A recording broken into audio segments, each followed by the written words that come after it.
Okay, this is Brittany, and I am on Metaphysical Files of True Crime. And today we are discussing David Berkowitz. And I'm Joanna. David Berkowitz was an American serial killer who terrorized New York City between 1976 to 1977. He has confirmed 6 victims and 7 injured victims. And he was caught in 1977. And he is currently, I think, our first that is still alive that we're covering. So because that he is still alive, I think maybe you should start reading off his energy and see what we can pick up. Yeah.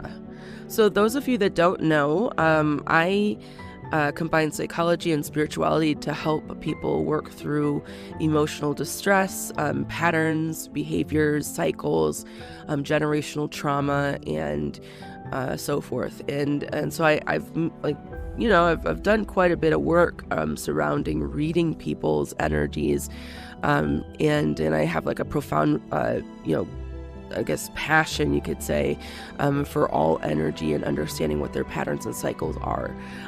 Because I feel like the more that we can understand about a person, the more that we can then grow and learn in our own lives, as well as, have more compassion and empathy for another soul. So with that said, I have my pen and paper out here, and I'm going to go ahead and get started. I wrote down David's name, and the first thing I'm getting hit at is my throat chakra is going off. And it's interesting that the throat chakra is going off because that represents communication with ourself, as well as communication with our outer world, with others around us. It also can indicate where we are with our life path and which direction we're moving in. And the fact that there's like a soreness that's coming up, like I'm lacking communication, but I feel like it's not lacking communication necessarily with the outer world. It's more my inner world, and how I'm showing up and what I'm feeling and thinking about. I feel like there is a little bit of a lack of awareness and more of what you could, we could talk for hours about him and spiritual bypassing. I feel like there's a lot to be said about, honestly, there's a lot of bypassing going on because I'm feeling acid reflux. Like I'm having like a visceral reaction in my body, and the acid reflux indicates a lack of acceptance within myself, and also within that there is this there's the tendency to withdraw, kind of almost from like a rejection standpoint. I also am going to kind of jump from that. So that was my first hit. I'm going to jump to the feeling of feeling unseen and unheard. I feel like throughout my life, I haven't been seen and heard very much. And then that brings me to my right kidney going off. And those of you that have, witnessed me before, left kidney always represents father wounds, and right kidney for me always represents mama wounds. And my right kidney going off indicates a mama wound.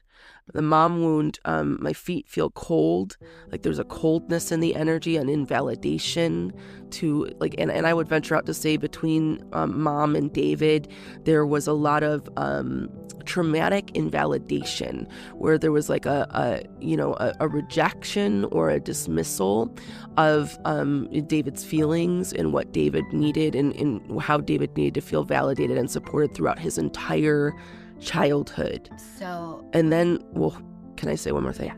And then that brings me to talk about mom, and I keep wanting to, I heard the word painful upbringing.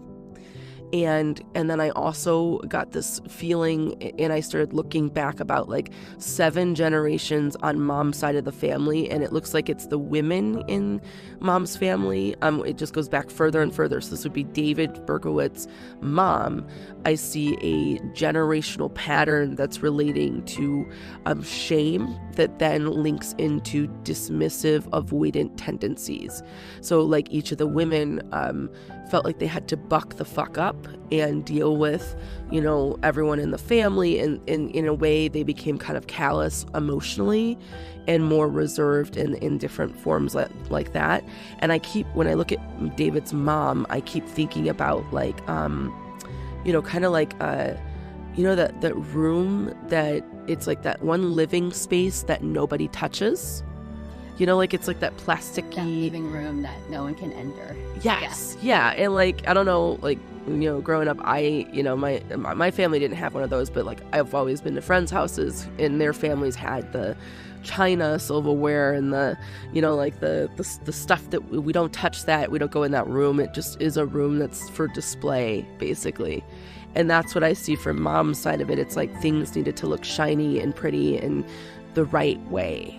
And there was a shame that came over, you know, those that did not honor that glistening, beautiful experience of that quote unquote living room, you know. And obviously this reveals dysfunctional family, you know, because like, you know, within a dysfunctional family, there's the, we need to hush it up and put it underneath the rug, and we don't talk about this, and we just act like everything's normal and good, and you know, we don't deal with the actual elephants that are in the room. We just shove it under the rug. And I feel like that in of itself was what led to David feeling unseen and unheard. However, there's a big thing I have here about, and like I channeled some stuff, and I don't know if you want me to share that now, or do you want to say something about what I've said so far? You know, like I'll say something right now about his mom, and then go into what you channeled. So, he was adopted. Okay. So he then found out that his bio mom had another child that she kept, and then that brought a lot of rejection wounds. Like he wasn't wanted. Oh wow. So that kind of started off there, and then he had an adoptive mom and father who he was the only child. They couldn't have children, and they adopted him. And then something did happen to him later on. But I'll talk about what you channeled first, and then we'll get to that. Yeah. Okay. Interesting that he was adopted. You know, because like when I read him, I completely negated his adopted family, and I skipped over right to Mom's side of the family, which I feel like there's something to be said about that, because I feel like there's some lack of acknowledgement or something of that nature, where it's like there was a fixation on Mom. There's a like almost like an obsessive type of behavior, or I shouldn't say behavior. It's like an obsessive thinking about Mom, because I just went right over that. Like, and I think that's so interesting, because when I read somebody, and I want to just kind of bring it forward in this way. When I read someone, I look through their eyes. I want to see what it's like to be them on a daily basis, and what they're thinking about, what they're feeling, how they're interacting, and what their thoughts are. So I want to basically, if I negate out a person in their life, then it's because that's not somebody that they like really are fixated on. It's something else, and I want to get to the root of the problem. So I feel like that is a big thing here, that because of the adopted part, that was not my focal point. That was Mom. That's so interesting. Like, and I'm fascinated with this so much. Is his adopted mother or bio mother? So it's Mom. It's a mom wound. So it would be the bio mother, right? But anyone that represents bio mother would be a fixation for him. And that is I feel like that coincides, because my sacral chakra is starting to go off as I'm saying that. I feel like I'm hitting on some points here about what he ended up doing, you know, because I didn't read a lot about what he did. And I'm curious to know how that correlates into the mama wound, because there's a big mom wound here. And when he looks at people, he sees them through the mama wound that he has. And it's still unhealed. It's not healed yet.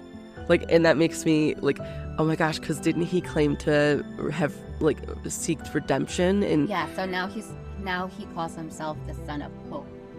So he's not the son of Sam now, he's the son of hope. He's the son of Yeah, he's not healed. And I say that because like when I'm looking at his energy, this is current information about his energy. He's not healed yet, not even remotely close to it. Like, that man has a lot. Okay, so, and then I asked my spirit guides. So I have a dead psychologist named Edward that came in, and I asked him, please, give me information about David Berkowitz. And I'm trying to be respectful, because I feel like for a soul's journey and experience, there's a certain level of sanctity and privacy that's required. However, I feel like for what's happened, this is also kind of out in the limelight, so I want to bring a different perspective on it. What a guide came in and said was David Berkowitz lost his sense of direction at age 14 years old. His world was turned upside down. He had to relearn how to be human, and this profoundly impacted his sense of reality. And as that guide said that, I got this hit of neck pain, followed by head pain. And then I felt like a loss of motor skills. And then, and when I say motor skills, it feels like my speech and like my walking function and like how I pick things up and how I like move about the world. It feels like it's not like a total loss, but it feels like it's like there's a loss there. There's something where I don't feel connected like I did, prior to what happened at 14. And I have like this, as I'm even saying that, I just got really hungry and like so hungry. And I feel like that's very symbolic. From a spiritual sense, hunger can represent an emptiness or a void that occurs. And so there's a feeling of like not being filled up enough, not being whole. So there's something missing.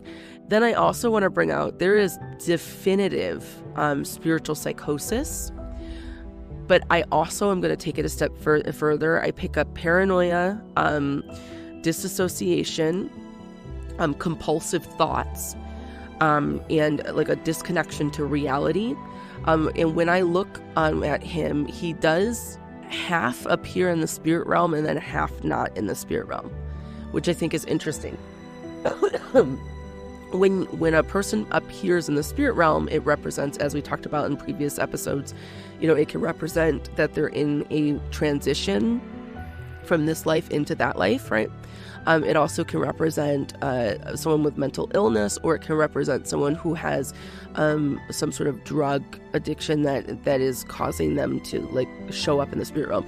He's showing up half in the spirit realm and half out of the spirit realm, meaning there's like a fragmentation, almost a split between him and reality. And so there's a feeling here. I do get obsessive compulsive disorder. I know there's paranoia, schizophrenia, but this actually feels more like a brain chemistry issue, meaning like I'm talking about misfiring in the brain and chemical imbalances within his brain, where I don't know why they would not diagnose him with clinical insanity, because like he has the components that make him not in touch fully with reality.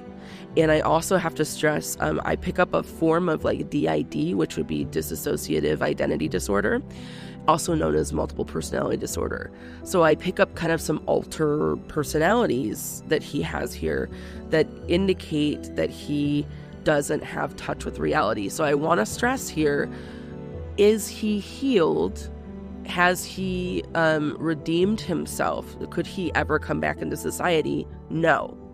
And I say no because his brain chemistry, the moment that he'd get put back out into society, there'd be compulsive thoughts. There'd be like an immediate deviation from one thing to it would be a trigger point for him. And he already displays a lack of awareness and control over his own emotional faculty, just in what I'm seeing just from reading his information. So to go back where you started, talking about when he was 14.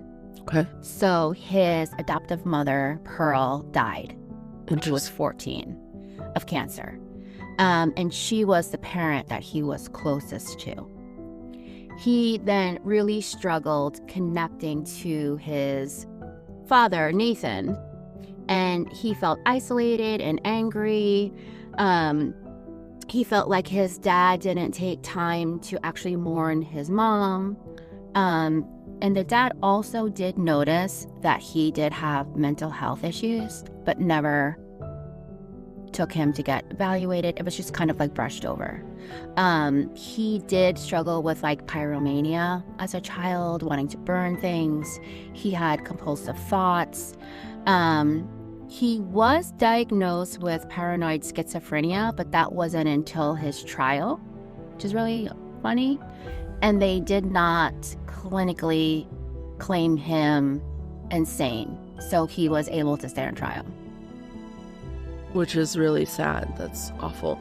You know, the loss of motor skills, I want to go touch back on that for a second, because I got neck pain and head pain and then loss of motor skills. I almost feel like, okay, so I wonder what his adoptive mother did for him that he felt that he lost. Like it's almost like, you know how like someone goes, you know, I don't know how to put this, like, you know how like you make food for the kids and you bathe them, you clothe them, and if you were to not be here, who would be doing that? You know?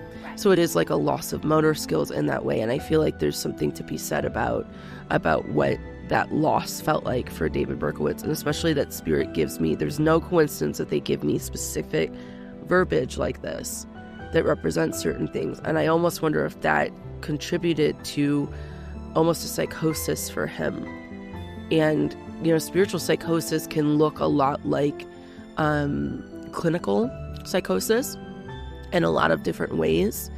And I think it's important to recognize that. And maybe that's something that we should talk about for a moment, is what is spiritual psychosis?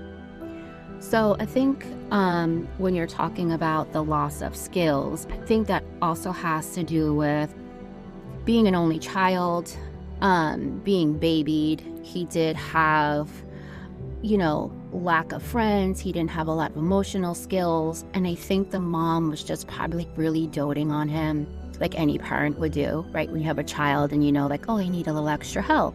So his mom probably really was that person that he leaned on for most, you know, his daily routine to help keep him. And then when she was gone, his dad distanced himself and he didn't have that help. So I feel like that really was that loss of skills for him, you know? That's so sad that he went through that, where it was like that kind of, and that would make any child kind of turn inward and start to kind of like internalize a lot of the pain that they have, which makes sense why there's like a lack of acceptance and feeling unseen and unheard. And there's like almost with a withdraw from reality, because there's a feeling of not being able to connect any further. Right. You know, in the way that's needed. Spiritual psychosis is a term that's used to describe a state in which an individual experiences a break from a consensus reality due to like intense spiritual, mystical, or awakening experiences. It can resemble clinical psychosis in some ways, such as delusions, hallucinations, or paranoia, but it is rooted in a profound shift in consciousness rather than a chemical imbalance or mental illness. Signs and symptoms of a spiritual psychosis: feeling like you are the chosen one or have a divine mission, extreme synchronicities that feel overwhelming or even threatening, hearing voices or receiving messages from spirits, guides, or deities in a way that feels intrusive or uncontrollable, feeling disconnected from time, space, or personal identity, believing you are not human or have transcended human limitations, paranoia about dark forces, entities, and government control, inability to function in daily life due to overwhelming spiritual revelations. And, you know, the list goes on and on and on, but the whole point of it is like you're getting messages from external energies that are invoking fear and causing you to take direct actions based on those fears. that is a part of spiritual psychosis that I have seen personally. Like, I've seen people, like, look at, like, the way that people act, like, my gosh, like, certain pastors that go into homes to cleanse out homes, the abusive speech that's used using the Bible, that's a spiritual psychosis right there, like, hands down, because that's a person that's, like, perceiving a certain type of energy that they need to snuff out or get rid of, a negative energy that they need to throw holy water upon, or to, like, remove an energy from another energy because it's caused possession. There's, like, a long list that we could go on about dark energies and dark force energies, and I feel like that's what we're going to be talking about with David Berkowitz. You know, there is a level of psychosis that I feel like is here that is not acknowledged, and I feel like there's a crucifixion of his behavior when really David Berkowitz doesn't feel like a serial killer. I gotta be honest here, he doesn't feel like a serial killer. It's like I feel like I'm reading somebody who has delusions, who is kind of more, and Charles Manson is not even remotely close to this energy, but it's the same kind of, like, level of delusion that I feel it's the same kind of delusion that I'm seeing. There's a lot of controversy over this case, and it's his description doesn't match eyewitnesses' description for every killing. So there's people who describe the killer as tall and lean with blonde hair. Other people have his description of short and stocky. So there's a lot of controversy whether he worked as part of a group, which a lot of people think. They think it was like this cult who was part of, like, satanic, the satanic religion. So let's back up for a second. Let's kind of go down the timeline.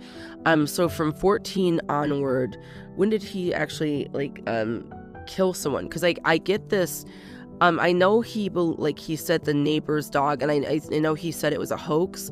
I don't think it was a hoax. I really think he got that from the neighbor's dog. And I think that he said it was a hoax because there is enough awareness in his own faculty to say, oh, that doesn't, that I need to not do that, right? Like, there's, like, enough awareness, like how, like, I don't know how to make this more solidified. It's like there's paranoia here, but there's awareness enough to say, oh, that was a hoax. Oh, that wasn't real, because there's going to be judgment if I admit that that's real. But I really feel like he did get a message from a dog, and I feel like he misinterpreted what that message was, because a lot of times when somebody is, and I guess I'll kind of go a little bit further, when we're talking about schizophrenia, it's a split that happens within the spirit realm. That person has a loss of control within their own faculty at times, and they have a level of paranoia delusions that come up where they perceive things that are not fully happening in that context. It's like seeing the spirit realm from, like, the fun house, where, like, all of the mirrors are giving a warped sense of self and reality. So then any entities or energies that appear in front of that quote unquote mirror, it's going to cause a warped sense of reality. So they're seeing, like, for instance, dogs can talk, like from a spirit communication standpoint.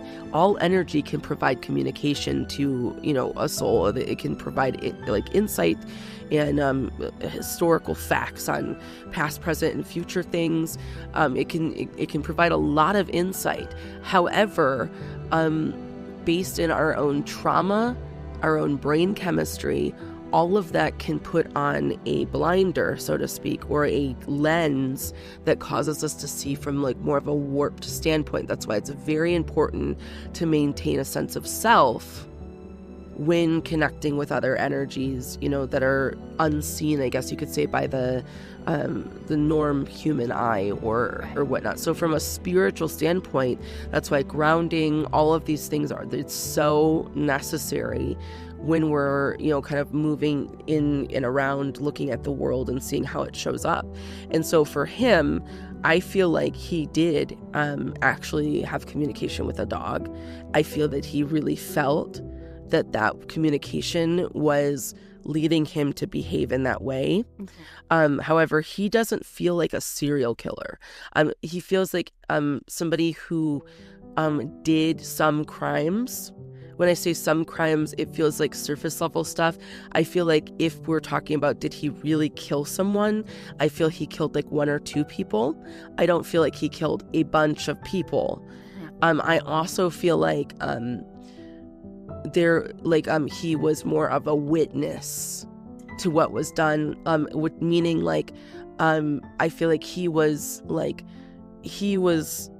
in the same vicinity, affiliated with the same group. When I say the same group, it feels like actually one other person, and that person was actually the one that committed the acts. And I don't feel like that person is with us on Earth anymore. That person is like, because I see a person with like, I keep looking down at through David Berkowitz eyes. I'm looking down at the ground. Somebody is about to be killed.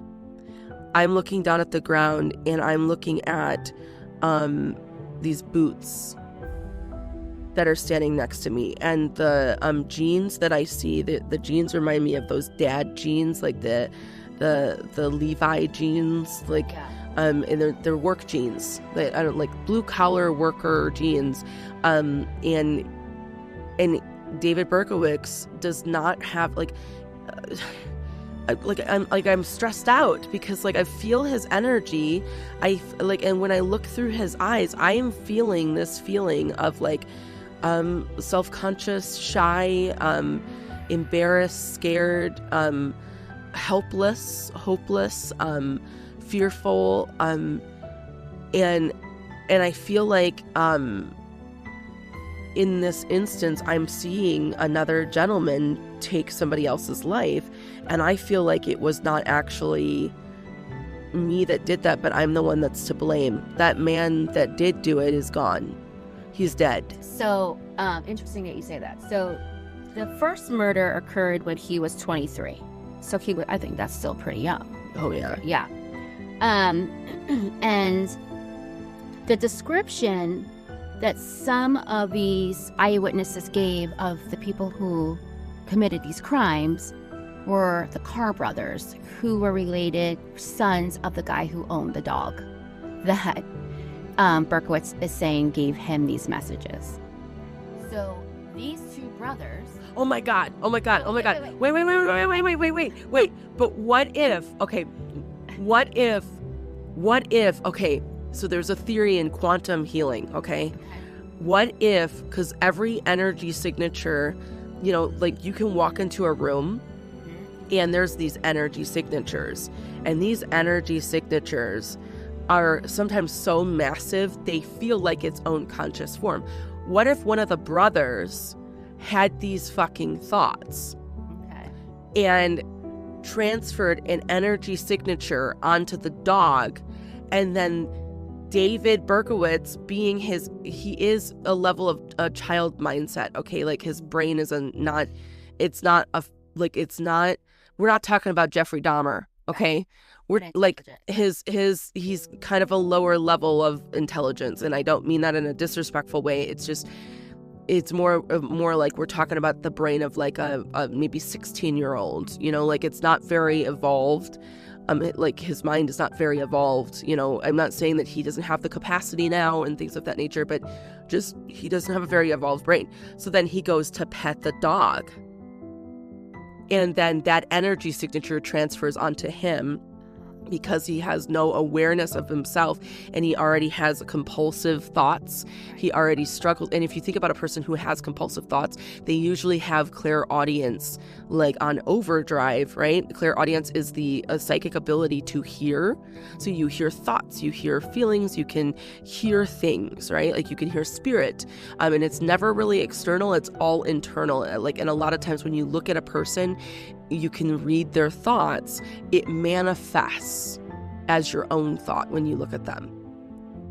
And so what if it was manifesting for him as his own thoughts and his own feelings, and the voices that he was hearing was all part of he was already conflicted and confused. Right. And then that caused him to then behave in that way. Because I do see where there was a lot of, let's go do this. You're going to go do this. You have to do this. Well, and it's like making him, it's forcing him right. to do it. So I think that would make sense because he was lonely. And so if he has this feeling that these men want to be his friend or let's do this together. And the other thing that's really interesting is one of the victims who survived said that Berkowitz seemed really scared and nervous. Like he wasn't capable of doing what he was doing. Because he didn't do it. I feel like he was just, my God, there's like this whole, okay, so I used to watch that movie or that show, Criminal Minds. Right. Do you remember? I love Criminal. Yeah. Like, and remember, like, there would be like, there was like a couple or a partner, or like, you know, like 2-3 people that would do things. And there was always the one mastermind. Right. And then all the other ones were like the little followers. Mm-hmm. Berkowitz feels like the follower. Yeah, definitely. And I feel like Berkowitz just never had his voice. He never found his voice to say, that's not right. I'm not doing that. He just wanted to belong. He wanted to feel seen. He wanted to feel heard. And that would make sense why I'm getting a vision of him standing in the same vicinity of where there's somebody that's about to die. And that person standing there has like the boots on. Gosh, this guy, like, I want to see further up and see what he looks like. And when I look at him, like, I'm scared of looking at his face through Berkowitz's eyes. So Sam Carr was the neighbor, the dad, and he had 2 sons, Michael and John, who were believed to be part of this group that went around killing these people. And both of these brothers mysteriously died after Berkowitz was committed. Is Sam still alive? I'm not 100% sure. I can find out. Yeah, so let me get a read off of Michael and John. It said Michael and John, right? Yes. No, Sam Carr passed away in 1980. How long after?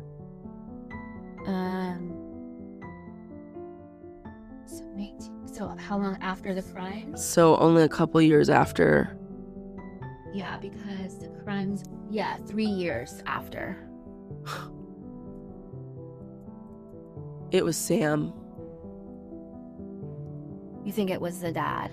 Yeah, I don't feel like it was Michael and John. Because when I look at Michael and John, I just see, this sounds really messed up to say it this way, but it like, you know, off of, I'm all these comparisons I'm doing, Ozark, you know, like, you know, the 2 brothers that were the trailer park guys, and they were like criminals, and they were doofuses a little bit, like, I mean, at least that's the way that they were portrayed, and like they like wired a dock but messed up the wiring on the dock, and then also like, I mean, their daughter kind of like their niece, it was the niece, yeah. She messed with some stuff, but like they were just kind of doofuses. Okay, they told too much, they spoke too much, they just never really listened and did what that makes so much sense why I would be talking about them that way.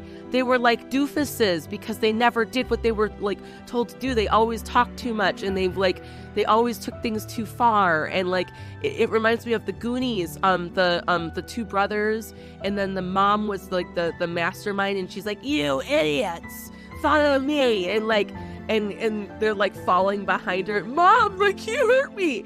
That's them. Michael and John was that kind of energy. Like that was how they behaved. Dad was the mastermind. Sam was the mastermind because the way when and Sam represented something for Berkowitz that caused him to like follow, like wanting approval. It was the want of approval that Berkowitz wanted. Yeah. Berkowitz will never admit that. And when I say that, I mean like because there's this feeling of like, oh my God, it makes so much sense though. It's wow. So it's not that Berkowitz. So I have so many thoughts right now. I can't even I need a moment to like breathe through this because like holy crap, because like this that's so interesting that I'm seeing a whole nother take on this, because I think I see Berkowitz as more of this follower. He was not a mastermind. He didn't intend or want to kill anyone. And had he never met, Sam, Michael, and John, he would have never, ever, ever continued to do anything. He was stalking women prior to this. He wouldn't have done this. He would have maybe had some SA. He would might have had some issues from a mental health standpoint, like where he might have been in and out of facilities, but he would have never actually gone this far. And when I say that, I mean like I don't get it was even him to do it in the beginning. I feel like he did, and now I said at the beginning of this, I do feel like he killed a couple of people. I do feel like he had a hand in some of it. However, I don't feel that he had the. Well, I feel like he was a scapegoat. But he still did some stuff. He Right, still but- did stuff. So I don't feel like it was completely wrong that he got in trouble. Now, what he is accused of, I don't really actually believe, that he actually did any of that. Because I feel like we're talking, like, again, this feels like, Joe, this feels like child's play in comparison to all the other serial killers that we've already, number one, read or talked about. We just talked about Richard Ramirez, for God's sake. And Richard Ramirez was like, he was actually, like, you could feel the sadistic energy off of him. You could feel what he did and why he did it, right? This is not the same energy. It does not feel like that. I don't feel that he actually had it in him to take anyone's life. I feel like even to take someone's life, he couldn't even finish it. That's how I honestly feel. I feel like he was forced to finish things or forced to do it, and he had somebody over him telling him. And when I say somebody, it would be more John, but John getting direction from Sam. And I keep going back to Sam because I say that because like I keep seeing Sam's energy. I see like this dad belt, dad jeans, and I see like a flannel, and like, oh God, it's that color flannel that I have right in there, that tan flannel. Yeah. Right there. That's exactly what I keep seeing, but it's not the same material. It's that like old man material, like it's like an old man who's been set in his ways. And Sam has some severe dad wounds, some serious dad wounds.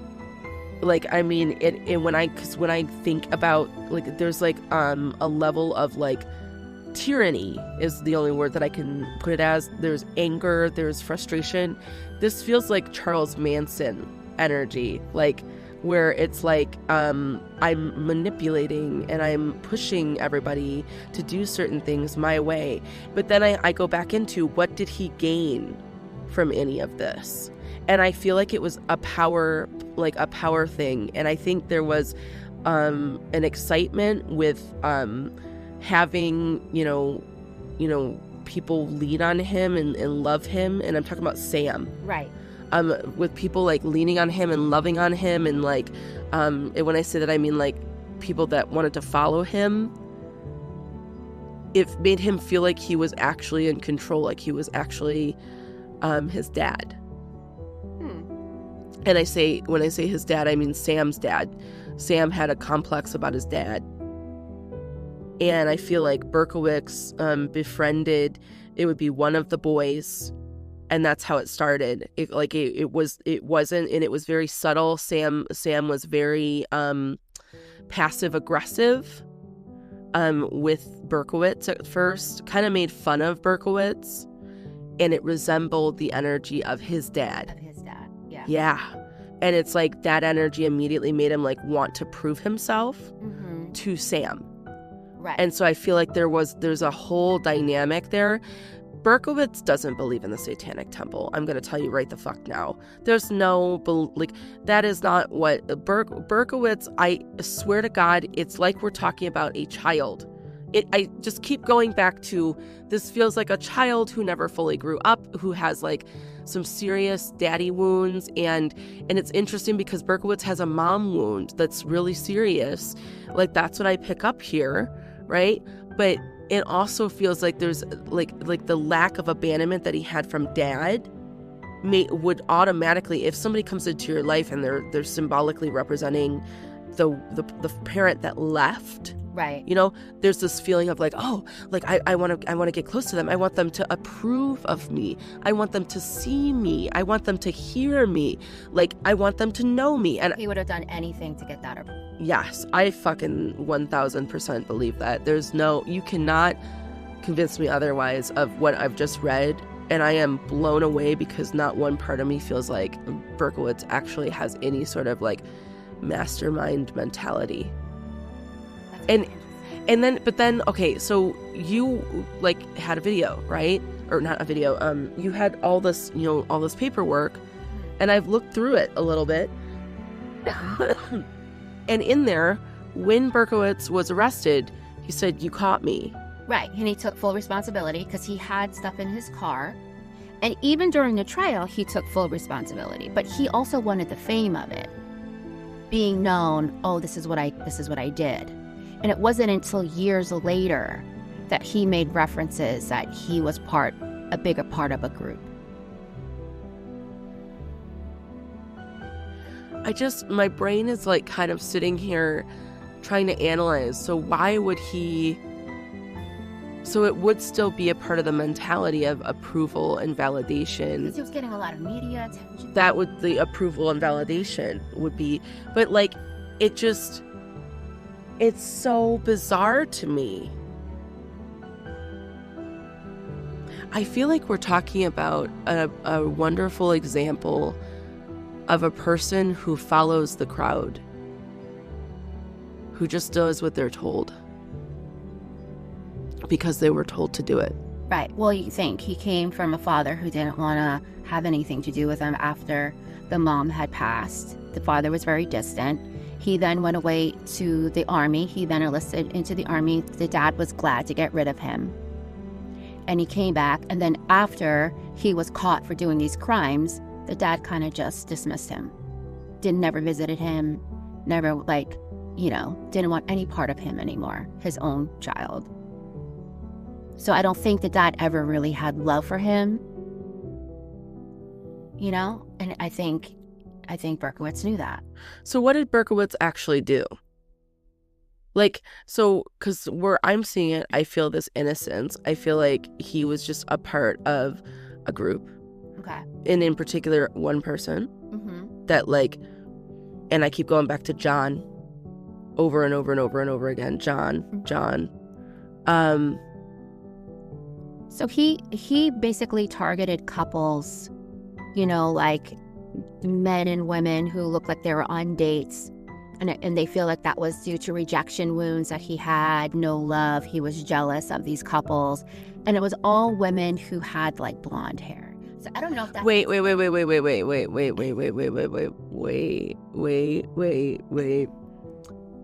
So when I say from Berkowitz to John, hear me out. Okay. I have a theory on this.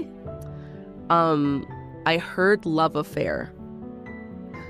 Between Berkowitz and John? I don't know how much that would be a thing, like a literal thing, more of a figurative thing. Because why did I hear that? And then you started talking about couples. So what was he acting out exactly? Is there some sort of identity issue or sexuality issue that he also had as well? Berkowitz. Yes. And it would not be something talked about because, again, it's shame. Right. And again, we're talking about a lower cognitive mindset. So how much was he willing, like how much could he express all of that?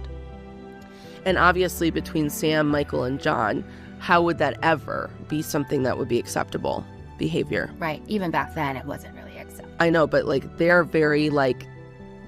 Manly men? Yeah, let's just put it that way. There'd be no, like, it's like basically, it would be like, you know, again, Ozark, that guy, you know, the blonde guy that like ended up like, you know, fooling around with the FBI agent guy. Yeah. And in the first time something happened, he punched him in the face. What are you doing, man? Like it like got like all weird about it. It's like that kind of energy where there was like a connection. Yeah. But it was not something that was talked about or, you know, acknowledged. Yeah. So from that angle, could that very well be why I don't know, I'm just thinking outside the box here, why there was a target of couples. I don't feel that like he sat there and he's like, I have no love, I'm going to go take these couples. I don't think that is at all what the hell happened. But why, like, the blonde hair? Was there a significance with the mom? Like, the mom wound being carried out there? You feel like there was a significance to that? I was just like, but, like, a lot of the serial killers that we discussed didn't have, like, maybe they had a type, like, you know, gay men or whatever, but, like the women were actually dyeing their hair and wearing wigs. So they didn't have to be shot and killed. Like, it was becoming a thing. So there was this significance on this hair, you know? Well, I mean, he had stalker issues. Okay, let's kind of bring it back for a second. He had stalker issues. I want to ask Spirit more about like this because that question in of itself, I feel like there's more questions to this than there is answers. I told you this one was... This is bizarre. Like, yeah. Okay, so give me a second here. I want to kind of like just feel into the energy about what I'm getting. Because I, like, is there some sort of like theory about his sexuality? None that came up, no. I want to know what that is that I'm seeing. Or was there like a fixation on John? Because it's John. It's not Michael. It's John. I keep thinking about John. What did John, like, what is that? I'm going to look to see if there was anything that came up between a relationship between Berkowitz and John Carr. Because it was John. And it's so interesting writing it down on a paper and looking at it. I can see the hierarchy of each of them. And I feel bad for Michael and John because I feel like they didn't... Interesting.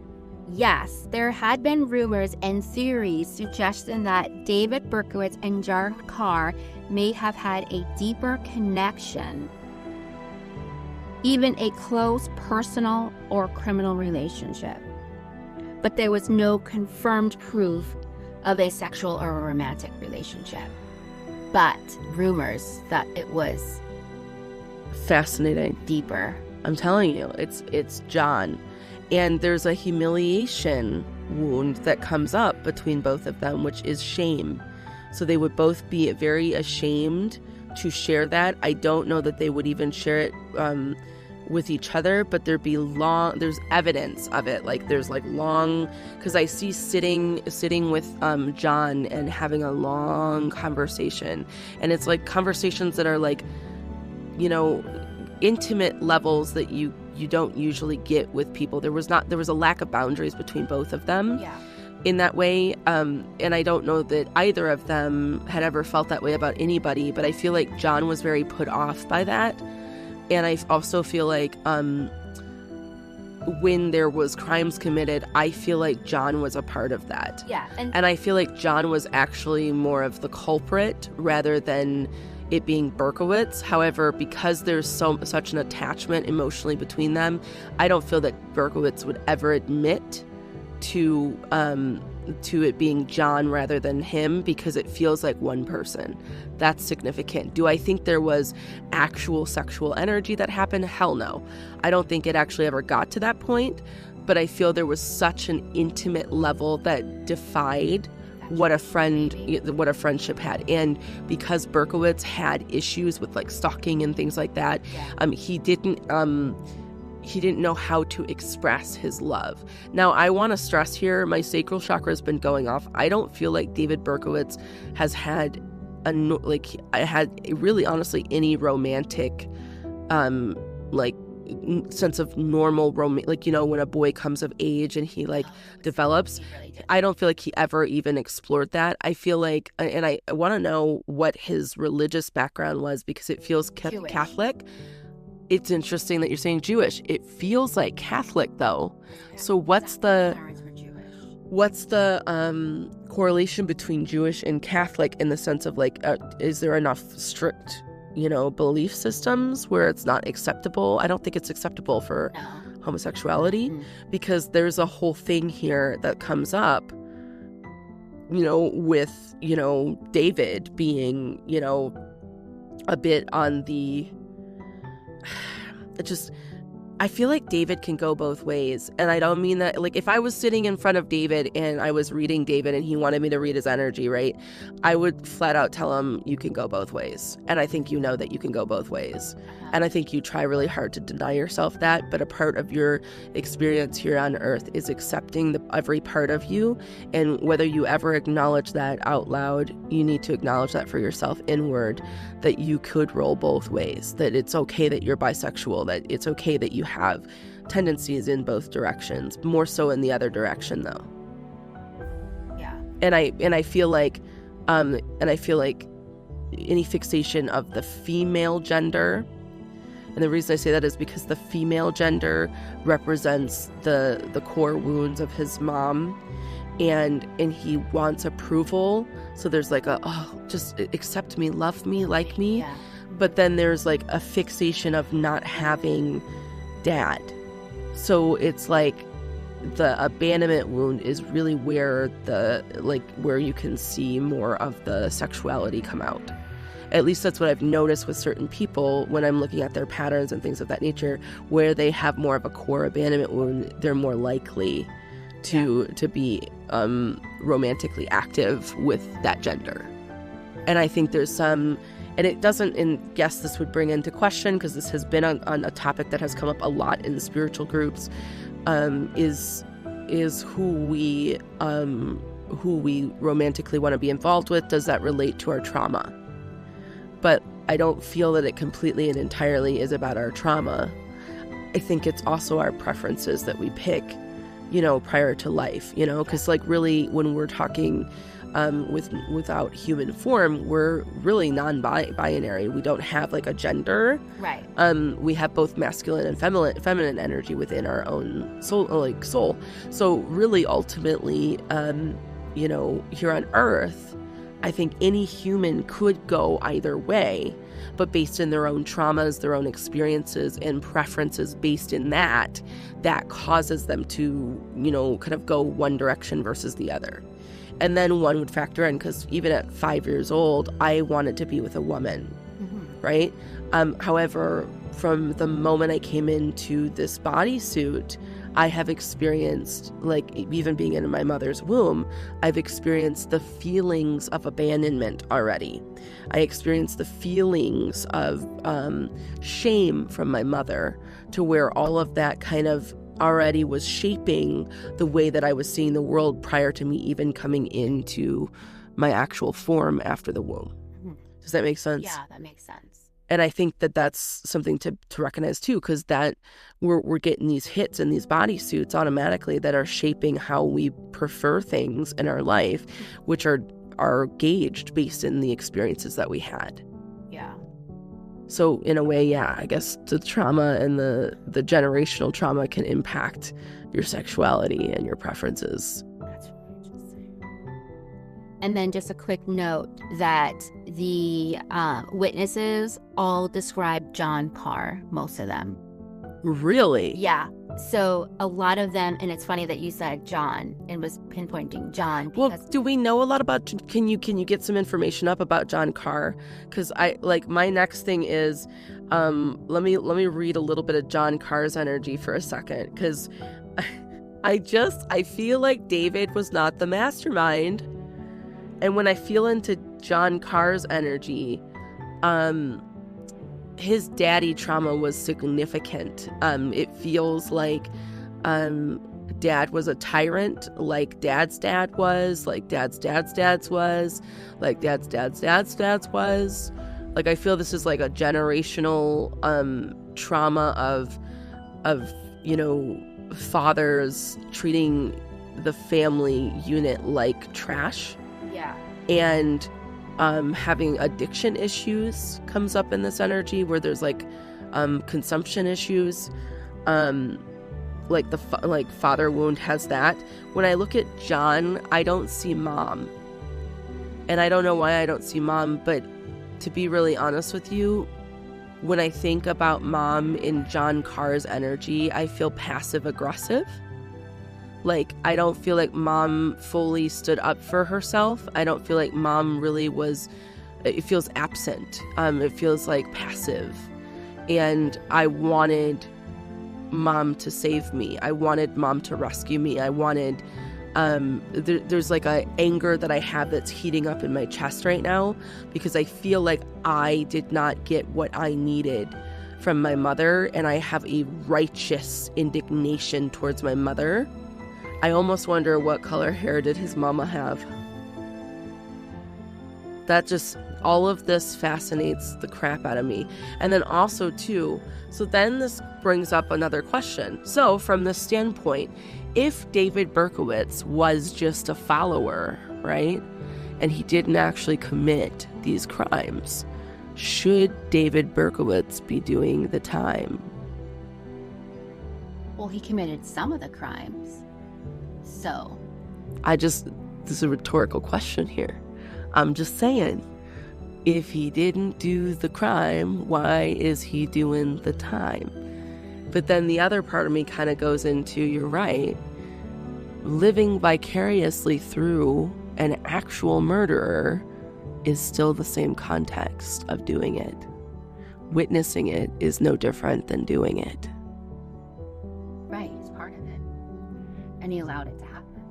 Right. So, but then we could talk about the spiritual meaning of being in confinement, and why a person would, sign up for a life where they would end up in prison. But think about the work he's already doing in prison, though.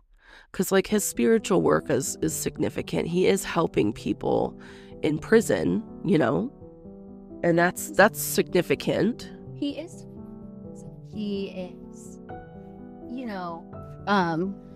he's working to help young men stay out of violent crimes. But the other thing is, and he's counseling inmates. He is refusing parole. He said that he needs to do his time. So that's 6 consecutive life sentences. But the thing is, if he's not fully healed, as you're saying, is the work that he is doing, is it actually beneficial if he's not truly healed himself?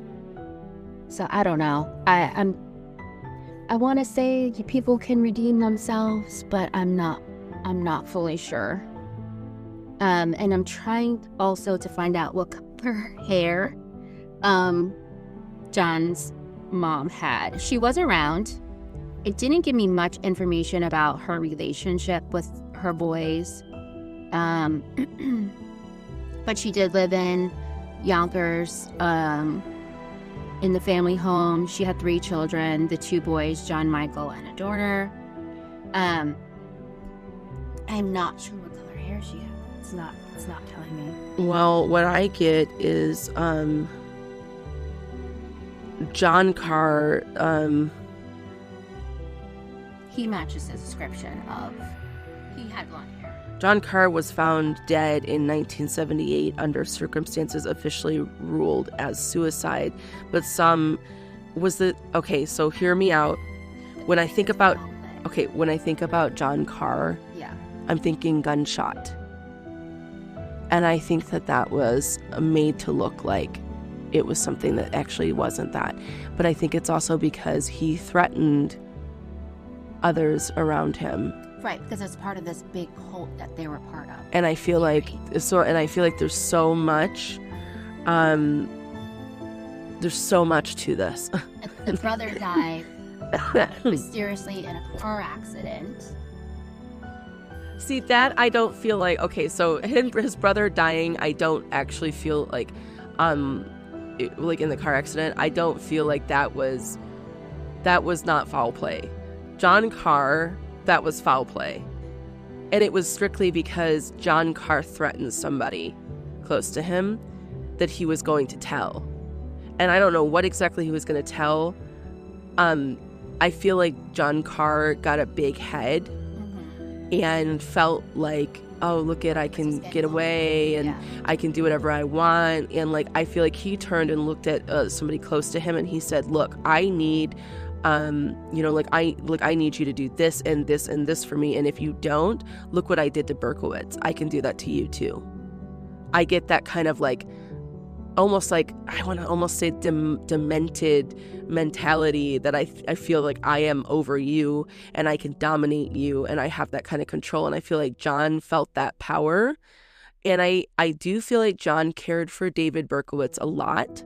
However, I don't feel that John also had the capacity because he was raised by a very, very, very, very, let's just put it this way, narcissistic father.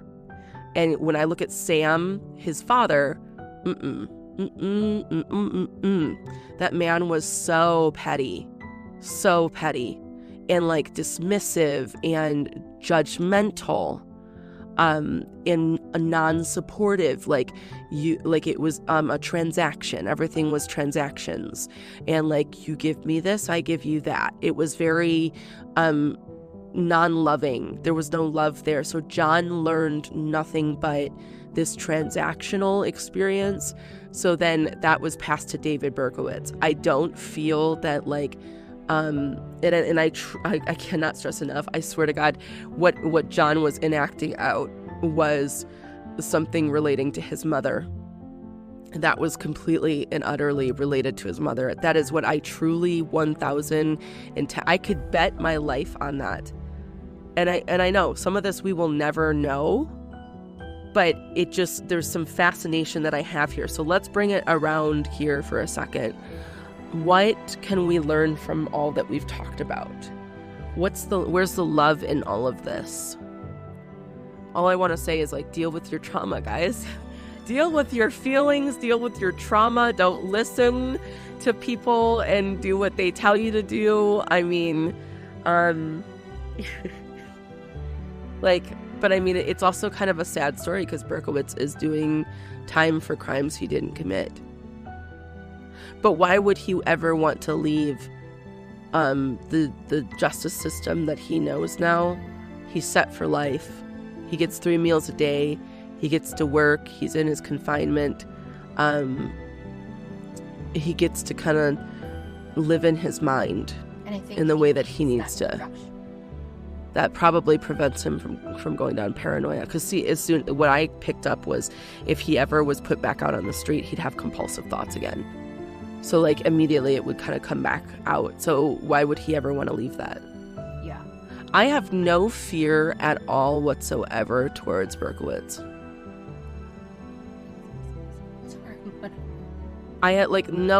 He is to like I would meet this man. I would meet this man. That's how much I feel like and and out of all the serial killers, I mean, like, there's some I wouldn't want to be in the room with just because I know what they did, and like their energy's so, like, we're gonna be talking about Ed Kemper, and that one's rough. That one's very sadistic. But I get this feeling from Berkowitz. I would meet him, like, because it's not that he's harmless.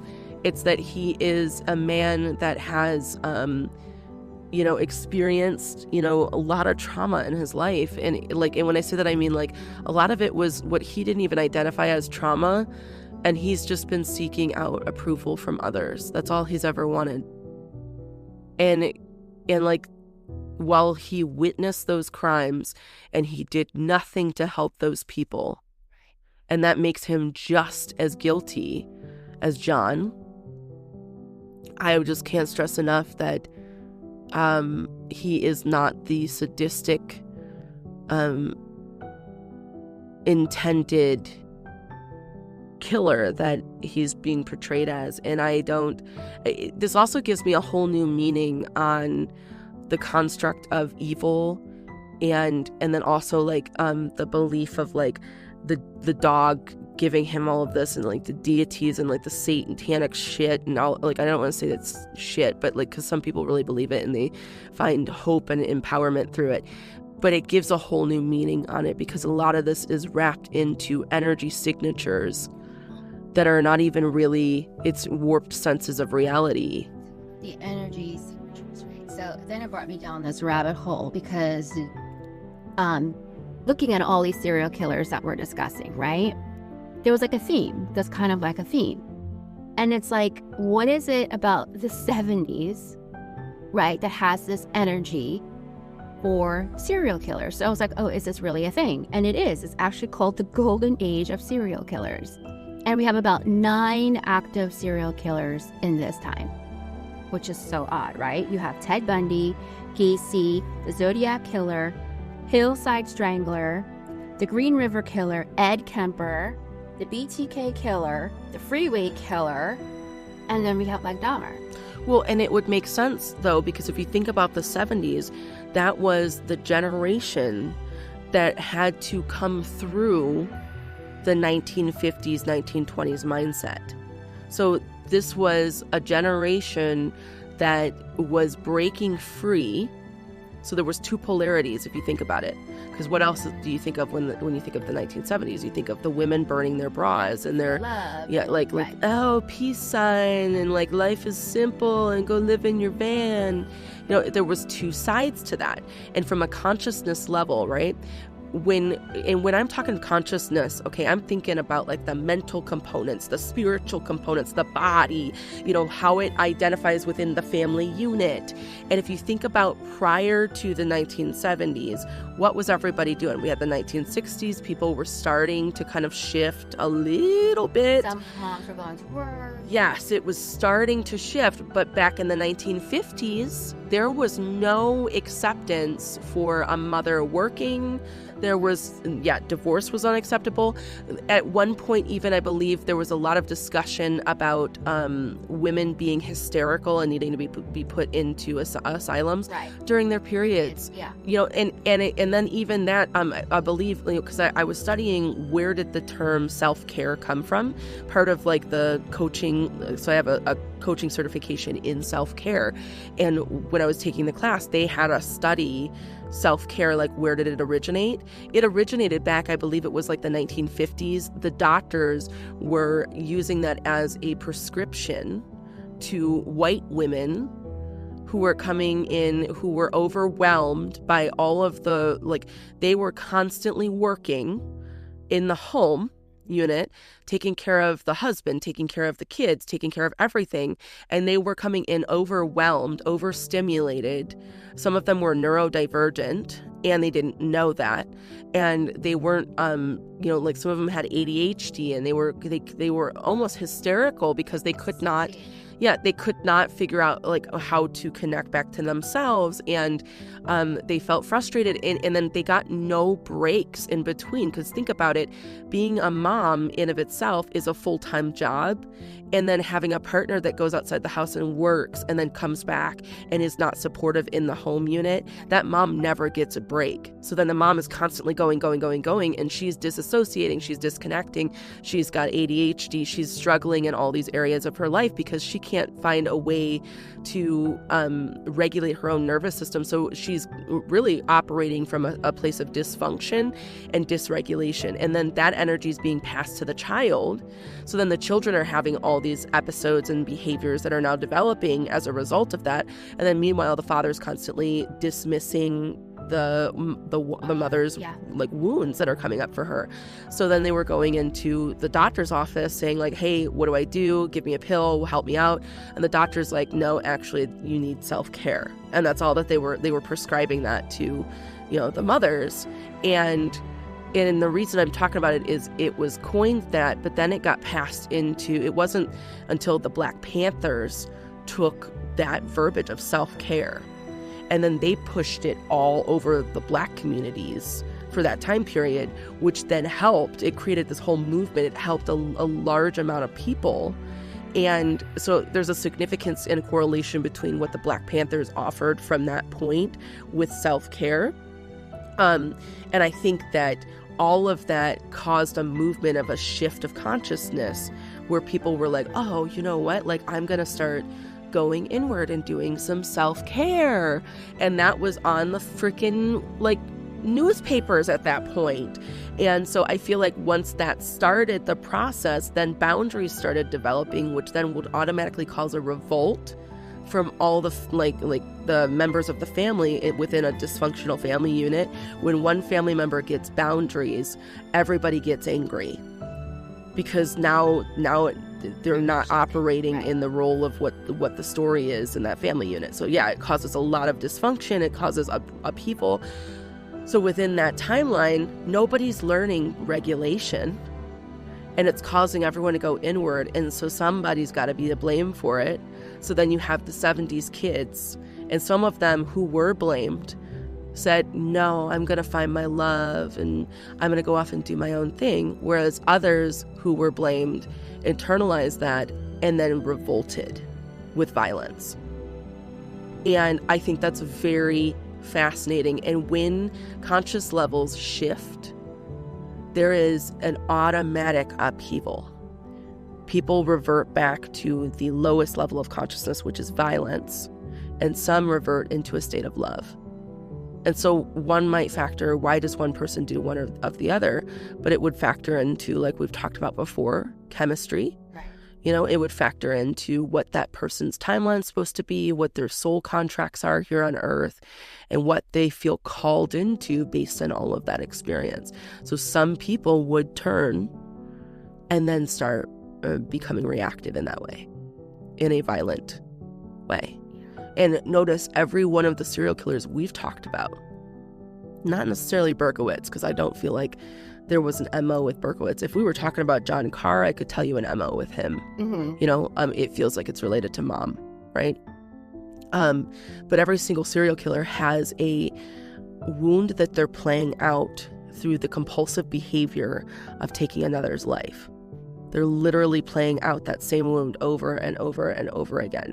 And that would make sense why the behavioral analysis unit of the FBI could not only psychologically pick up what their behaviors were and things of that nature, but when they would confront a serial killer, they had a way of talking to that serial killer.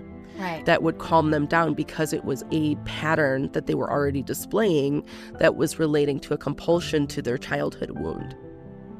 It was just literally repeating.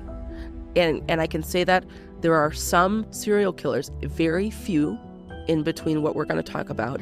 Some of them actually are vindictively what you could call someone who has no intent for love on human life. I don't know how to put that other than to say it that way. That would be the only way to describe it. But some of them actually have, I wouldn't call it evil, because I feel like evil is labeling them to be misunderstood and all of that stuff. But I feel that there are some people that walk this earth that have no regard for human life and should not have the ability to have access to, harming somebody. Yeah. In that way. Like Ed Kemper should never have any sort of, he has no regard for human life, and he has no ability for empathy, and we'll talk about that guy, but Berkowitz, it's a different story again. And I feel completely fascinated by this. And the whole era of the 70s, it's just such a pivotal time of changes and shifts for people. And then one could even say a soul choosing to come into a bodysuit and potentially live out a lifetime where they are a serial killer. Yeah. That would make sense why Jeffrey Dahmer feels that he fulfilled his purpose. Because there's a part of this that changed the society norm. It changed the consciousness of people. We're talking about back when doors were left unlocked. Yeah. And, windows were left open, Kids played outside. Yeah. Yeah. It's a completely different time period. And I grew up in the 90s, and we still stayed out till after dark, but we were also well-equipped street kids who understood, we never listen to strangers. We don't take candy, because our parents trained us, because there were serial killers they grew up with that made them act and behave like, don't ever take stranger danger is a thing. Don't do this. Don't ever do this. Code words, do this, and blah, blah, blah. And that kept us in line with that energy. And it was also taught to play in large groups. You weren't Yes. out there playing by yourself. Yeah, and if somebody strayed away, we were like, who are you? We'd all stick up, pack mentality,